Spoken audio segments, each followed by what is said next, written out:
En la lección anterior leímos acerca de la visión de Daniel que nos narra el capítulo 8 del libro que lleva su nombre. Daniel vio un carnero y un chivo que representaban a los imperios medo-persa y griego. El carnero o el cuerno grande del chivo representaba al primer rey de Grecia, es decir, Alejandro Magno. Esto es lo que explícitamente nos dicen los versos 20 al 21. Los 4 cuernos que le salieron al chivo cuando el cuerno grande se quebró, dice, son 4 reinos que se levantarán de su nación, pero no con su poder, versículo 22. Los sucesos acontecidos en el imperio griego concuerdan con la visión. Alejandro Magno murió prematuramente sin dejar a nadie que pudiera sucederlo.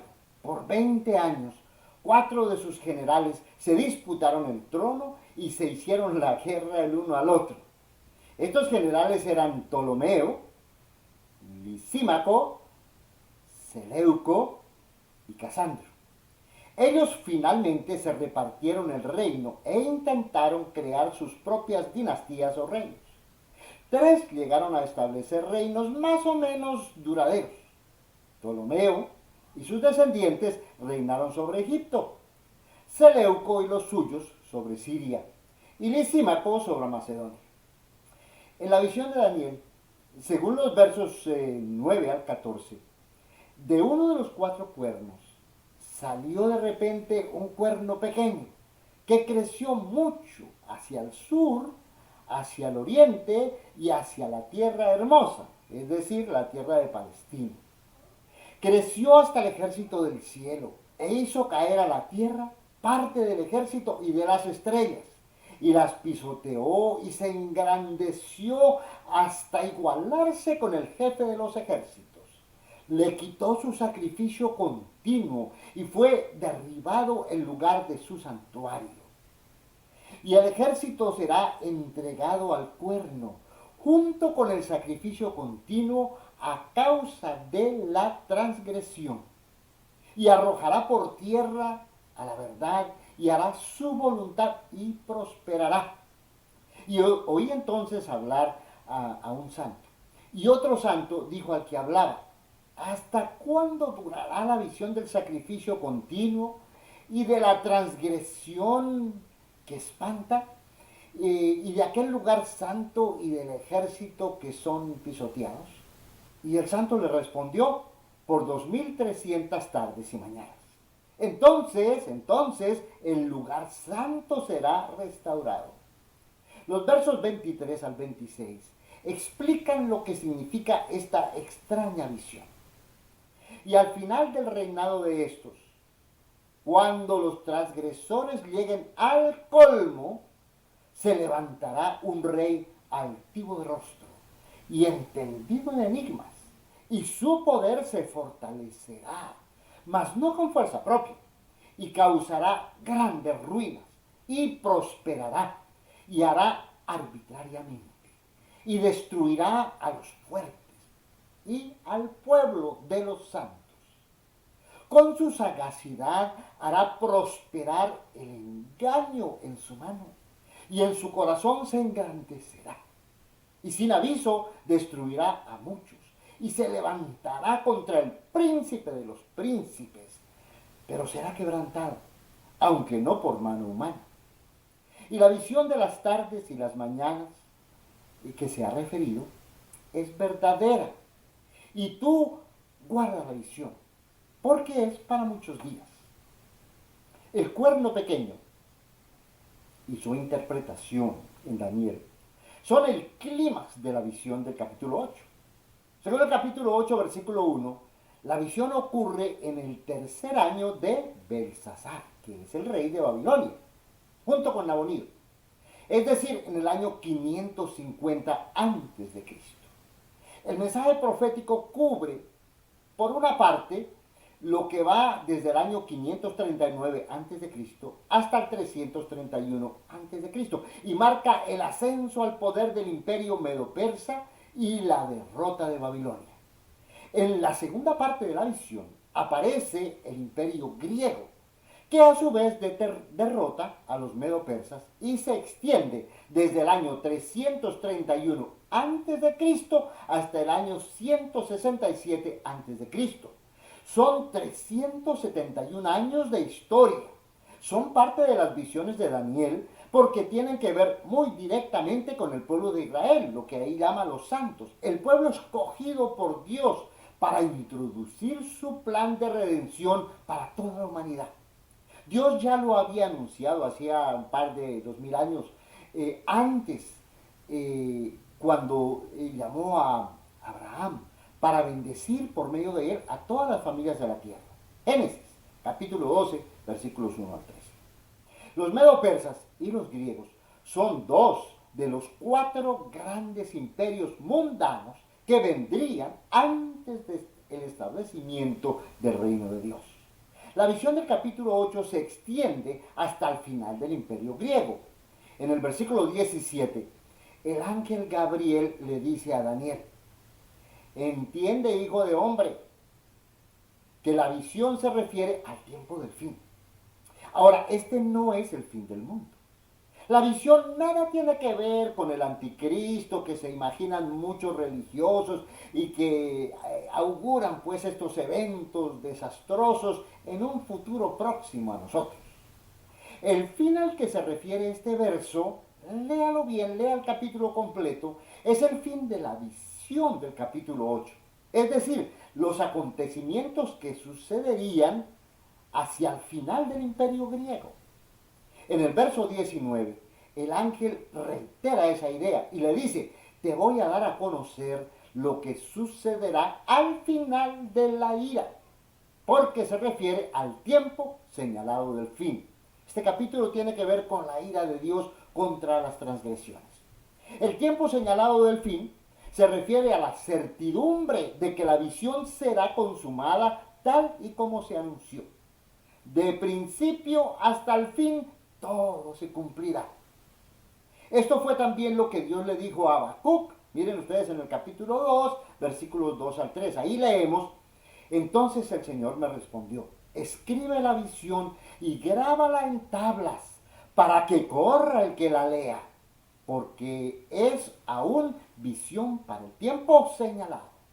Se apresurará hacia el fin y no defraudará. Aunque tarde, espérala, porque ciertamente vendrá, no tardará. Entonces la visión se refiere al levantamiento de un rey de entre los griegos, déspota y cruel, que creció hasta el ejército del cielo e hizo caer a la tierra parte del ejército y de las estrellas y las pisoteó, dice el capítulo 8, versículo 10. Estos son términos apocalípticos, simbólicos. Según el verso 24, las estrellas representan a los poderosos y al pueblo santo. Veámoslo. Dice: su poder será grande, pero no por su propio poder, y destruirá en forma extraordinaria, y prosperará y hará su voluntad, y destruirá a los poderosos y al pueblo santo. ¿Ven ustedes? Este personaje no es ni más ni menos, no es otro que Antíoco IV Epífanes, que nació en el 215 a.C. y murió en el 164 a.C. Él pertenece a una línea de monarcas soberbios del reinado de los Seleucidas, sucesores de Seleuco, que fue uno de los generales que se repartió el trono de Alejandro Magno, o el territorio de Alejandro Magno. Antíoco I se había hecho llamar el Salvador, imagínense ustedes. Antíoco II se hizo llamar Dios. Antíoco III se llamó el Grande. Y Antíoco IV, el cuerno este pequeño, se llamó Epífanes, que significa la manifestación de Dios, ni más ni menos. En el año 170 a.C., Antíoco Epífanes empezó una feroz persecución contra los judíos. Él estaba empeñado en imponer a la fuerza la cultura griega, eliminando cualquier religión o costumbre que se opusiera a sus propósitos. En su campaña de aculturación griega y en su ataque contra Jerusalén, los soldados de Antíoco mataron 80.000 judíos inocentes. Entre ellos había hombres y mujeres, niños y niñas e incluso bebés. En diciembre del año 167 a.C., Antíoco cometió el más extremo sacrilegio en contra de la religión judía, construyendo un altar al dios Zeus en el templo de Jehová y trayendo prostitutas al santuario y ofreciendo cerdos y otros animales impuros en el altar de Dios. Según el versículo 23, el auge de este malvado Antíoco coincidió con la época en que los transgresores llegaron a su colmo.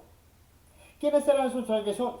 Eran los judíos infieles, que no guardaron el pacto de Dios, que se rebelaron contra él y sucumbieron a la idolatría de los pueblos paganos. Los versos 11 al 12 dicen respecto de este cuerno pequeño, que aunque se engrandeció contra el príncipe de los ejércitos, y por él fue quitado el continuo sacrificio, y el lugar de su santuario fue echado a tierra, y a causa de la prevaricación le fue entregado el ejército junto con el continuo sacrificio, y echó por tierra la verdad, e hizo cuanto quiso, y prosperó. Y todo esto sucedió, dice, a causa de la rebelión. El hebreo pesá, que significa la rebelión contra la autoridad, la transgresión, la oposición a Dios.